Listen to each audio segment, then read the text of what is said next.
Shares in Sony have slumped by more than 10% today after news that Microsoft has agreed to buy the games maker Activision Blizzard. The $75 billion deal is the biggest ever acquisition by the software giant, but it could spell bad news for the PlayStation maker.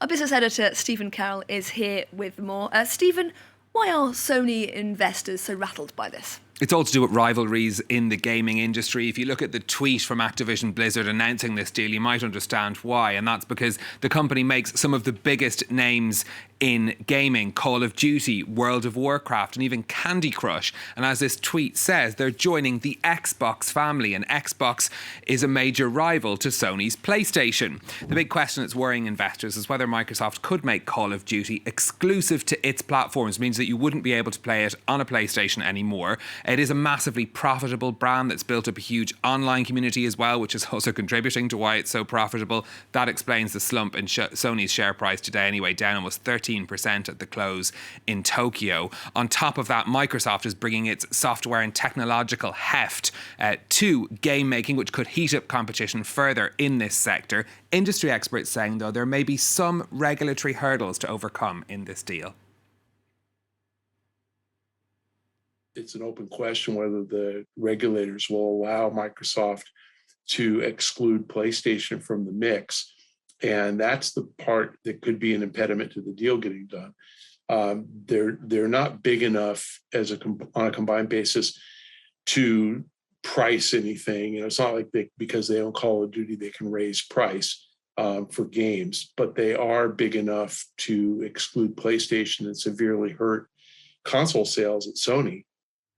And what does this deal mean for Microsoft? It's the biggest ever acquisition by the software giant. It dwarfs previous purchases by Microsoft. It bought LinkedIn back in 2016. That was only $26 billion, a drop in the ocean compared to this 75. Its pending deal to buy Nuance, the transcription software, agreed last year, only $16 billion, makes all of them look very small. Even when it bought Skype back in 2011, it was just over $8 billion. This is also then the biggest bet being made by Microsoft CEO Satya Nadella since he took over running the company in 2014. He says that the large online reach of Activision and Microsoft will give them a head start in building online gaming communities.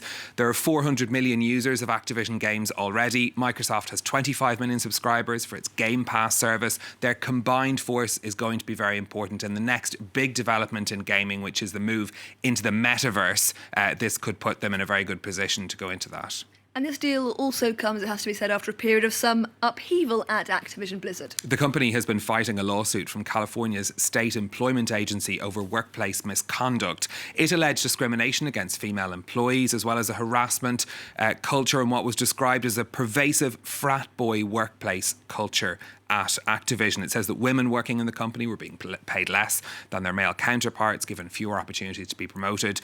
In July, hundreds of workers actually walked out in protest at the company's handling of the case. There was a shake-up of management. One of the top executives left the company. The firm says it's made changes to implement a zero-tolerance harassment policy. But all of this meant that there was a big hit to the company's share price. It's down 30% since July. That, of course, makes it a bit more of a bargain for Microsoft to step in and buy it with this deal now.